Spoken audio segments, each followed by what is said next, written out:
Social Security is not a retirement safety net. All right, we're starting to get a little bit more people throwing some stuff at Social Security in our full retirement age and stuff, which we need to nip in the bud ASAP. We cannot let this gather any steam. And this point about Social Security not being a retirement safety net, we're going to talk here about just a second. But the intellectuals are starting to gather, and they're starting to say, you know something, your full retirement age should be based on your work history as opposed to just what your age is. And look, we need to separate the intellectuals from deciding our Social Security. Let's keep it political because at least we have somewhat of a say. If the intellectuals get involved, they're going to remove us because we're peons and they know better than us how to live our lives. Anyway, so here's my man Rick. What's his name? Rick Kaler. I actually have talked to Rick probably 10 years or something like that ago one time. An interesting guy. He had written an article about South Dakota, and he said South Dakota's great. It's not as cold as you think. It's sunny. It's dry, and I said I'm interested in that. So I think I emailed him or called him. I can't remember, but I talked to him for a little bit, and yeah, he was all right. Odd guy, not a bad guy. Just he struck me as a little bit odd, and that's okay. I'm odd. But I said, oh, man. So anyway, that was the reason why I said maybe I should look at South Dakota as a place to retire. And I like South Dakota. I like the Black Hills. Love the Black Hills area. It's just remote, dude. There's all there is to it. It's remote. If you're like I'm from Maine. Maine's remote. But Boston, only an hour and a half down 95 and you're in Boston. You know, an hour and you're in Portsmouth, New Hampshire. So South Dakota wasn't like that, dude. The South Dakota, Rapid City, I don't know, it takes, 5 hours to get to Denver or something like that? It's crazy. So, yeah, not for me, man. I also like deciduous trees and things of that nature. The maples, the oaks, what do I have out there? I can't remember. I always forget the oaks, not the maples. It's not an oak. Maybe it is an oak tree. Anyway. All right, so let's go to this article. And I just got my hair cut, so I'm looking good. Hey, handsome. Hey, handsome. Oh, by the way, if you like the videos I do and you want to support me, buy me a cup of coffee, dude. It's in the notes. Just a cup of coffee. $5, I think. Maybe it's I can't remember. Decaf, baby. Buy me a cup of coffee. And the doobie-doo down there. All right, so here's Rick. Social Security is not a retirement safety net. He goes over a little bit about how Social Security came to be. Talk about Germany's first national retirement benefit was passed in 1981. The life expectancy, or the average retirement age at that point was 70, where the average life expectancy was 40. I can already see where we're going here. In 1916, they lowered the retirement age to 65, which became the globally accepted standard. It's almost like Germany is in charge of things. And then you start wondering, did the Nazis actually lose, given what happened with NASA later on? I'm just throwing it out there. Werner von Braun and whatnot. That's crazy. Operation Paperclip? What? Did the Nazis actually lose? Has Germany always been in charge of things? I don't know. Anyway, the average American... So here's where Rick goes off the... I don't understand. This continued... All right, so Roosevelt established Social Security in 1935 with 65 as the national retirement age. The average American died at, then he said, this continued the practice of establishing a retirement age well over the actual life expectancy. The average American died at 60, 5 years before being able to collect Social Security. Right. I can't believe Rick is doing this, man. Come on. The average American died at 60. All right, so let's go to 1930. We're going to show you from Society of Actuaries, age at death in 1930. All right, so we're going to see down here, the most common age of death was 75 after infant mortality. All right, so if you survived being a newborn, you're likely to die when? Not at 60, right here. At 40, your life expectancy was 70. At 65, your life expectancy was 77, right here. The most common age of death was 75 years old. So what Rick is conflating here, it boggles my mind they did this. The average American died at 60. Okay. But if I'm a soon-to-be retiree in 1935, do I care what the average American died? Because the average American consisted of the babies being born with massive infant mortality. And because the science back then was so structured in terms of not taking care of cleanliness, washing your hands, picking up after yourself, doctors in Austria, Vienna, what they do is they deliver baby A. They wouldn't clean their hands, they deliver baby B. Wouldn't clean their hands, deliver baby C. and whatever diseases and crap they're carrying on their hands, they infected mom A, mom B, and mom C. The babies and the moms die. Ignaz Semmelweis says, hey, let's not do this. Let's clean up after ourselves. Then we finally stopped we stopped pooping in freaking trash cans and throw it out in the middle of the street, which would get in the sewage and our water supply. We started having municipalities which had clean water, water treatment plants and things of this nature. So not only we're washing our hands, there's a picture actually, it's pretty interesting. In New York City, you have this dead hole, like in 1910 or 1920. You got these kids playing in like this gutter, and you got this dead horse like sitting right there. You know what I'm saying? And no wonder why people were dying back then so early, because there's so much freaking germ. I'm not even quite sure I believe the germ whole thing, but still, there's so much bacteria, germs, all that stuff. And I probably do, frankly. I don't know. I've looked a little bit in the germ versus terrain theory. I'm not convinced in the terrain theory. Let's just put it that way. But I'm open for that stuff because I'm a conspiracy theorist. Anyway, the point being is we learn how to wash our hands. We learn how to have a municipality with water treatment plants, and now we just fluoride everybody, which is bad in and of itself, but at least it's not killing us in infant mortality. All right, let's keep going here. So Rick conflates again the average American who's a baby being born, all right, right here. The average life expectancy at birth was 60 years old. Again, if I'm 1935 and I'm 60 years old, I not only have survived the average life expectancy, but I don't care that the average life expectancy is 60. I care what my life expectancy, which would be in the mid-70s, which means I will collect Social Security at 65 and I'll have it for probably 10, if not a little bit more years, probably 12. You cannot, it drives you, you can't conflate these things, man. You can't conflate the average life expectancy of a newborn. Once you survive that initial phase of the threat of death as an infant mortality, your life expectancy now is not 60. It's well into the 70s. That financial advisors don't get this, drives up the wall. Basically, you had to win and it's part two. This is another thing. Basically, you had to win the longevity lottery to ever see a dime of Social Security. Again, the baby born right here who survives, he's not going to look at Social Security until he's in his late 90s, in the late 90s. He doesn't care what Social Security is a baby in 1935. He's not going to worry about it until in the late 90s when he's in his 60s. So this idea that you had to win basically had to win the longevity lottery. No, you just had to be born alive, and then you're going to win the longevity lottery. If you survive child mortality, infant mortality, you were going to get Social Security, Rick. Come on. Just look, again, if you survived till you're 40 years old in 1930, your average life expectancy was 70. You had 30 years left to live, which means you had 5 years of positive Social Security, and you're only paying, how much did you pay in tax back then? Oh yeah, hardly anything. Weird. It's just weird, man. It drives up the wall.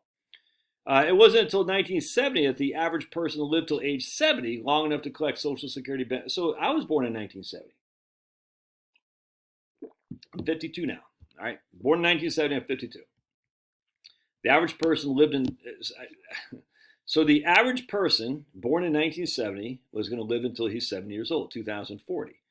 Long enough to collect Social Security benefits for 5 years. Okay. But why would me as an infant in 1970 have any impact on me as a 52-year-old person now? It doesn't make any sense. He's basically saying the average person was born in 1970, had a life expectancy of 70 years old, and the Social Security age was at 65, so you only collect for 5 years. It's just conflating infant mortality with people who survive infant mortality. All right. Is retirement at 65 an optimum age today? All these professors say no. This guy says, Professor somewhat Cohen from the University of Southern California says, retirement age under 65 makes no sense for most workers. Okay. Some clown from Georgia called retirement in the 70s reasonable from a cognitive perspective for people in knowledge-based skill jobs. What the hell is that? What's a knowledge-based job? Is a carpenter not knowledge-based? Of course, is Lisa Ramsey Hammond. Come on. I guarantee she has her pronouns. If retirement age is set based on the capabilities or competence of employees, there's no reason to have a retirement age in the 60s. Well, easy for you saying your freaking clown job at the University of Georgia. It's stupid, man. Then, two, staying in the workforce can maintain our cognitive abilities. And I can't believe, again, I'm just stunned by this. Some research has even found that working longer may help prolong our lives. This may be why two different clients have answered my question, What does retirement mean to you? It means you die. Well, two different clients need to recognize they're using faulty statistics. All right, so think about this. Joe Kuhn asked that when we were doing our live stream the other day. I said, "What do you think about people who die soon after they retire?" I said, "Inherently they do, because some do, because a lot of people who retire, they have to because they're already sick. They already have massive amounts of diabetes, massive amounts of cancer, massive heart attack, breast cancer, whole thing. So they're like, man, I'm 58 years old. I have breast cancer, whatever it is. I don't know what I'm not sure. That's what killed my wife. My wife's mom died from leukemia, but she had breast cancer too. Anyway, so she retires from leukemia. She has only got 2 years left to live. So she retires because she's dying. See what I'm saying? So now you can say, look, when they retire, they die. Yeah, because they had to retire because they couldn't work with leukemia.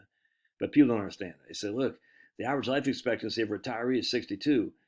Okay, let's take the average life expectancy of people who aren't included in the leukemia, the diabetes, the friggin' heart attacks, all this crap, and cancer. Look at it comparatively. You got to compare apples to apples. So it's just statistically, a lot of people just don't get basic stats. It's just sad, actually. They really need to read Nicholas Nassim Taleb, Benoit Mandelbrot, and things of that nature. All right. So what does it mean? Retirement mean to you means you die. Okay, that's silly. Age 65 may have been the standard retirement age. That doesn't make it the right choice for everyone. Okay, well, I'll tell you what right now, if you're going to do a retirement age based on your cognitive perspective and your physical labor, let me show you the comment I put in here, because that's like this, I'm going to share with you. This guy gets it, Larry Siegel. While Social Security may not be a national pension plan, according to the letter of the law, it most certainly is a national pension plan, 100%. As a redistributive feature, the lowest paid workers get a much larger benefit per dollar contributed than the highest paid workers. Exactly. The payments are in real dollars. And as most pension plans, there's a fairly onerous work requirement. 10 years to get any benefit at all, unless you're a spouse, all right, or a widow. 35 years at a fairly high wage to get the maximum. Yep. It's 100% a pension plan. It is a national retirement safety net. It's 100%. And then Larry, at least to his credit, he gets one important detail on the length of a time an individual can expect to receive Social Security depends not on the overall life expectancy, but the life expectancy of reaching your full retirement age at 65 or 67. 100%. Couldn't agree more. But where I think Larry goes off the thing here, should we start the full retirement age at 6.1 years later in 2023 than we did in 1935? So that'd be 71.1 because we've increased our life expectancies. No, we should not do that, man. That's silly. It's silly. He thinks it's a very reasonable proposal for think workers, or as the non-routine cognitive workers. Physical laborers would need a carve out allowing them to retire younger. That's just stupid, man. So you're going to basically discriminate against them on what their line of work is. And so I respond. As far as Larry, and Larry does say he used to be a fiery young libertarian, 100%. I used to be too. I was also a fiery young libertarian a generation ago, studied economics at George Mason, and I very much supported privatizing Social Security back then. Not anymore. We need to make Social Security more solvent, raise the payroll tax 50 basis points on each side, and for people who make over $1 million, change QDI and LTCG to ordinary income. Use those revenues solely to fund Social Security and not to send to a military venture in Ukraine, for instance. Lastly, let's just kill in its infancy the idea of basing our retirement age on one's job description. I'm in a non-physically demanding job now, but I was in the infantry for 8 years, and I did all kinds of labor-intensive jobs in my younger days. How would intellectuals determine my retirement age? Based on my last 5 years of work history? Let's keep the intellectuals as far removed from this as possible. While I have much disdain for Bill Buckley, I did always like when he said he'd rather be governed by the first 200 people in the Boston phone book than the faculty at Harvard, 100%. So kudos to that guy right there. Good hand. Look at that. It was fresh cut, right on. Anyway, infant mortality in the old days made life expectancies at birth low. If you survived childbirth, though, your life expectancy really wasn't that much different than it is now. A few years less, but not anything to suggest we'll be living to 120 like Rick Edelman says. Why was the infant mortality so prevalent? We already talked about that in Semmelweis. So if it's 1935 and I'm in my 50s or 60s, why do I care what the life expectancy of a newborn is? I don't. It matters not if the average life expectancy at birth is 60 and the national retirement age is 65.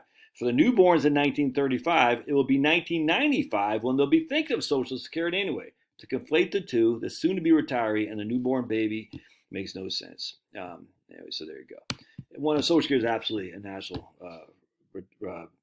safety net, and it needs respect as such, man. Come on. The idea they're going to take Social Security, it's mind-boggling to me. Right? And people can do whatever they want to do. I don't care. You can plan that they're going to take it away from you. That's fine. I'm not going to yell at you. I think you're making a horrendous mistake because what you're probably going to end up doing is working longer than you need. You shouldn't do that if it's stressing you out. I mean, if you like your job, more power to you. But if it's stressing you out and your crappy old job and your boss is harassing you and you got to do DEI and you got to take jabs and all this stuff, dude, why do that to yourself? And don't forget, I talked about this in my book, by the way. You can retire on Social Security. And you should get it because it's a national safety net that you pay taxes into. You've been paying taxes into it since you've been working. If you have over the table income, they withhold Social Security for you and your employer. So both you and your employer have been paying 6.2. That's 12.4 for both you guys. That's not including the Medicare part. All right, so you're both paying 6.2, and you've been paying that basically since 1990. When they started doing 6.2, they started doing 6.2 in 1989.